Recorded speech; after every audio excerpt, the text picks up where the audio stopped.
Today we'll be discussing short vertical spreads and how to trade them within the ThinkorSwim web app.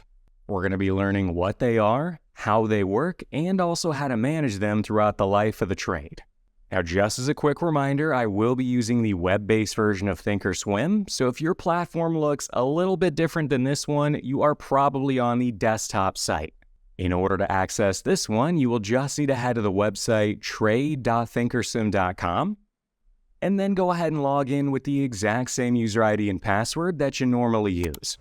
Now, like I mentioned at the beginning, we are going to be learning how to short vertical spreads within here, which is simply the simultaneous buying and selling of different options contracts at different strike prices, but on the exact same expiration.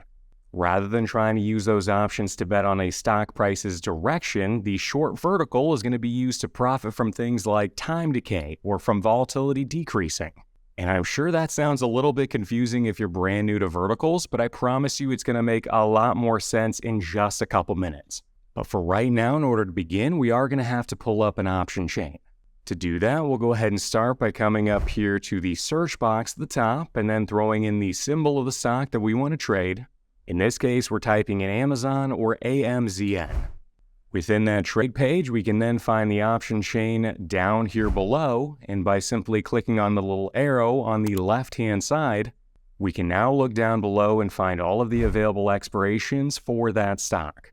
Looking on the left-hand side are all the expiration dates themselves, starting here at January 13th of 2023 and going all the way out to June 20th of 2025. To the right of each of those dates is the number of days until expiration, right in here in parentheses. Then over here on the far right-hand side, we can also see the implied volatility as well. If we were to come back up above and actually click on one of those expiration dates, that will then expand a list of a few of the available strikes right down here below, beginning here at the $95 strike and going out to the $105. To expand that list out further and see even further out of the money, we could either hit the More buttons on either side, or come up here to the little Strikes menu in the upper right-hand corner, and then within that drop-down menu, we can simply select how many strikes we wanted to see.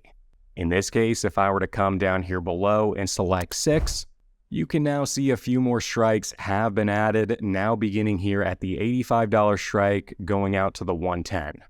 If you were to look to the left of those strikes, you'll find all the call options, whereas looking to the right, you'll find all of the available put options. At the top of the option chain, you can also see a few info columns up here, just telling us what information is being displayed down below. At the moment, we can see the current volume, the open interest, the delta, the probability in the money, and the current bid-ask for those options contracts. Now, in order to actually place the trades themselves, you are simply going to be clicking on the asking price when you want to buy an option and the bid price when you want to sell an option. Since we're going to be doing a short vertical spread, we're going to need to begin by selling an option. Whether we choose to sell a call or put is going to depend on where we think the stock is going to go next. Are we more bearish or are we more bullish on that underlying stock? Now, like I said at the beginning, this is a far more neutral strategy than a lot of others out there, but it is still going to have a slight directional bias. So just for example's sake, let's say we were slightly bullish on Amazon. We thought it was more likely to go up than it was to go down. Well, in that case, it might sound a little counterintuitive, but we're going to begin by selling a put option, and ideally at the price where we think the stock is unlikely to fall below between now and expiration. Until we actually learn why we pick the strikes that we do, let's just say I believed Amazon was going to stay above $90 a share. Well, in that case, coming down here below and taking a look at the 90 strike put, if I were to look to the right of that, I can see it's currently trading for $267 by $268. Since we're going to be selling that option, I'm going to come back over here to the current bid price and click on the bid of $267 in order to sell it. You can then see that that automatically built out an order ticket down here below to actually sell one of those $90 puts. You can also see by looking over here towards the right-hand side, I'll be doing so for a credit of $2.67. And if that was all we were doing, this would be a cash secured put or a naked put. And I'd essentially be saying that I'm willing to buy 100 shares of Amazon at $90 a share for the next, it looks like 35 days. So if I were to actually do this, only two things could happen. Either Amazon is going to be above $90 a share in a month from now, or it's going to be below $90 a share. In the event that Amazon stays above 90, I get to keep all this premium that I receive right here, this full $267, and I don't even have to buy the stock. On the flip side, if Amazon is below $90 a share on that expiration date, I'm going to be forced to buy 100 shares of stock at 90, but I'll still get to keep that premium that I was paid, that full $267. If you're brand new to this, it might be easier to think of this like selling insurance on the stock, and as the option seller, we're taking on that role as the insurance salesman. If we then assume the buyer of that put has 100 shares of stock and wants to protect themselves against the stock going down, we're essentially telling them that no matter how low Amazon goes for the next month, we're willing to buy their shares from them at $90 a share. So if we think about that for a second, that means that the max risk on this trade, the max risk is us being assigned the stock, being assigned 100 shares of Amazon at 90, and then the stock going to zero. That means that we're technically risking about $9,000 on this trade, and unless you have full options approval, this put would need to be secured with cash.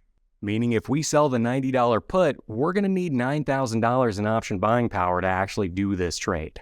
So one way to reduce some of that risk is by purchasing an even further out of the money put as a hedge in the event that there is a huge down move in the stock. It's almost like we're going to be buying insurance on our contract as well. And if I wanted to pick an option, let's just say 5 points further out of the money, if I were to come back up here to the top, that would be the 85 strike put. Then in order to buy it, we would come over here to the current asking price of $1.58. We're going to go ahead and click on that.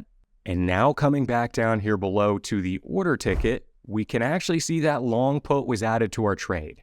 And now looking up here above, it actually identifies this now as a vertical spread. Going through that for just a second, you can see here that I'm selling one of the 90s, but I'm also buying one of the 85s, and I'm doing that at the exact same second. Those have to fill simultaneously. And now what I'm essentially saying is, yes, if Amazon goes down, I'm willing to buy 100 shares at 90, but I also have the right to sell those same 100 shares at 85 if Amazon drops even further than that. So I'm essentially capping out my risk at the difference between these two numbers, at the spread here.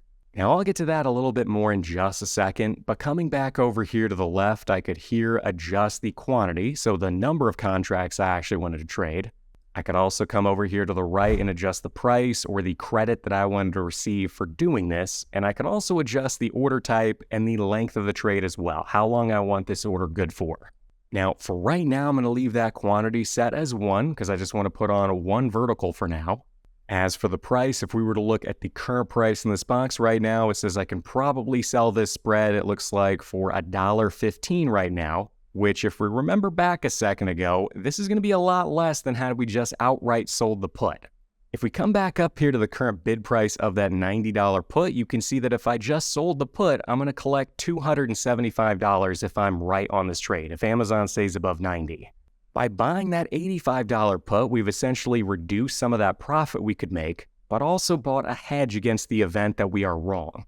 So again, by buying that long put and turning this into a vertical spread, I'll now be tying up a lot less capital, and I've also reduced my risk significantly. Now, should things go completely against me, the most I could ever lose on this vertical spread is going to be the width of the spread, so in this case, $5. Remember, that's just the difference between my short strike and my long strike. So $90 is where I sold, $85 is where I bought, so the difference between those two is $5. And I also can't lose that full $5 because I'm being paid a credit. So I got to subtract the amount that I receive from that width to actually get my full max loss and the actual amount of money that I'll have to put up to do this trade. So now with a current price at $1.13, if I was to set it at that, the max risk on this trade is going to be the width, $5, minus the premium, $1.13, or $3.87. And because it's over 100 shares, that's going to be risk of $387. On the other side, the max profit is pretty easy to calculate. It is simply going to be the total credit that we receive. So in this case, since we're getting paid $1.13, that's the absolute most I could ever make. $113 per vertical spread that we sell.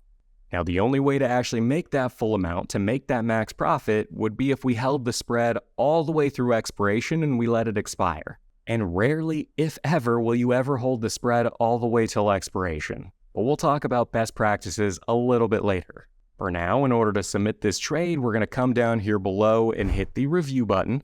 Then we'll hit send one more time to actually place this trade. Once the trade has actually been placed, if we were to scroll down this page just a little bit, we can find the trade right here in the trade section. Or we could also find it by coming back up here to the positions page. Then coming over here to the right-hand side to our current positions, we can find the Amazon position. And by clicking on it, right down here below, we can see that vertical that we sold. Coming here to the right and finding my trade price column, you can see right here I sold it for $1.13. And ideally, I want to buy back that vertical for as little as I possibly can at a later date. Just keep in mind that this is a slow-moving strategy, one that takes some time to play out.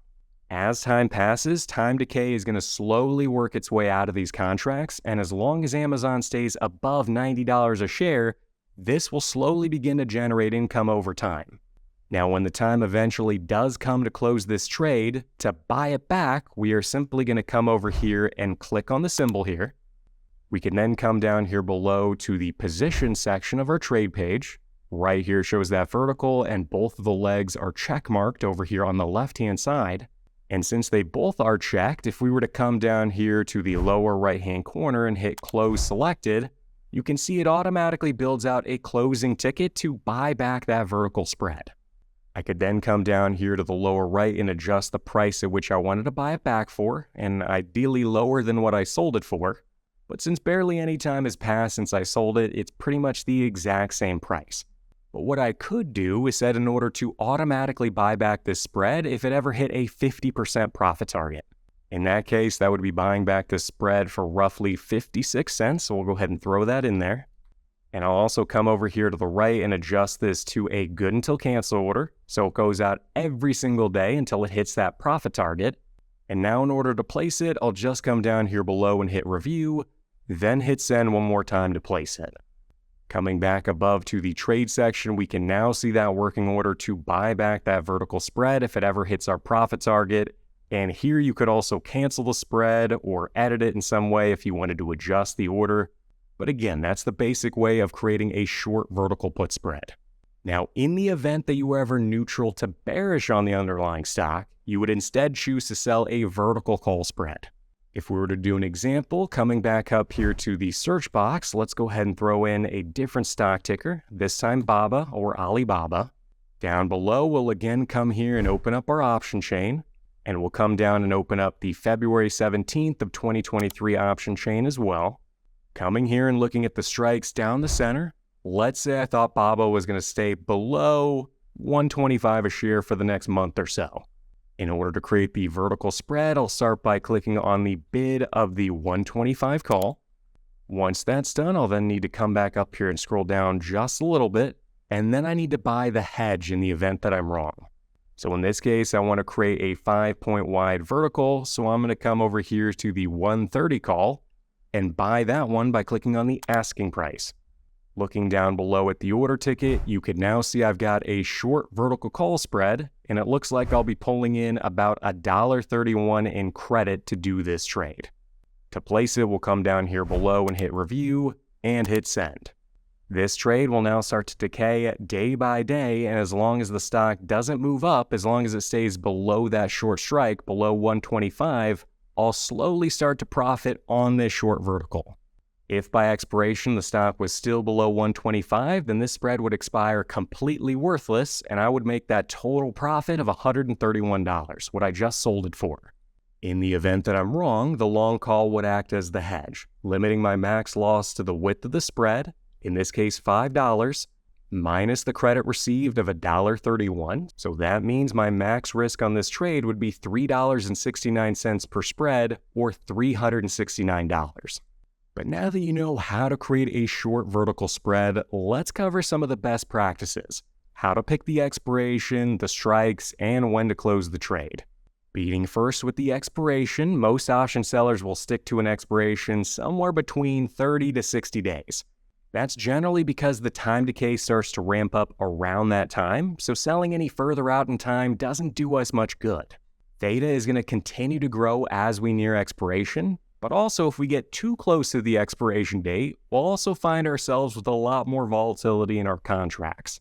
That's actually one of the reasons why a lot of option sellers choose to close out of their short options about 21 days out till expiration. But even though that's not an exact science, I do personally like to do the majority of mine in that 30 to 60 day time frame, and then a small portion of weeklies to try and increase my return. Now, once you have decided on the expiration, finding the strike price to sell is the next task. Most sellers will use probabilities to determine the strike, and for me, it's usually those options around the 30 delta or the 70% probability of expiring out of the money. If we were to come back up here to Alibaba, if I were to look at the current delta, right here you can see that that would be the 110 puts, or on the call side, it'd be about the 130 calls. Now, as for the protective wings or the hedges, I typically go out about 5 points further out of the money, so I create a 5-point wide vertical spread. Now, looking here at the option chain, you can see that the closer you go to the current price, the more premium that you will get paid, but also the more likely that you are to be assigned. The further out of the money you go, the further out of the money you sell, the less you're going to get paid, but also the less likely you are to be assigned. So this is going to be a really fine balance, trying to sell out as far as you possibly can so you avoid assignment, but also trying to ensure you get paid enough money to make the trade actually worth it. So again, that's why many option sellers, including me, stick to that 30 delta range. Now, when it comes time to close the vertical, it'll generally be a good idea to have a predefined profit target in your head before you even enter the trade. Whether that be 50% or 75%, just have a plan from the get-go. And like I mentioned a second ago, you might also see a lot of option sellers buying back their options at that 21-day mark, regardless of how it's doing. Ideally, they're buying back those spreads for a profit, but either way, they're closing it out before they let gamma become a factor in the trade, before they let gamma risk become a factor. You'll also want to have a plan on how to get out when things go wrong, when the stock goes against you. Now, since it is a spread, we do have the risk defined at the very beginning. We know exactly how much we can lose, but most are going to exit prior to taking on that max loss. One of those strategies is to buy back the spread when it trades for 2 times the credit that you received. So for example, if I sold a put spread for $1, and if it were to go against me to $2, that spread were to increase in value to $2, I would probably think it's time to stop out just to cut my losses and move on.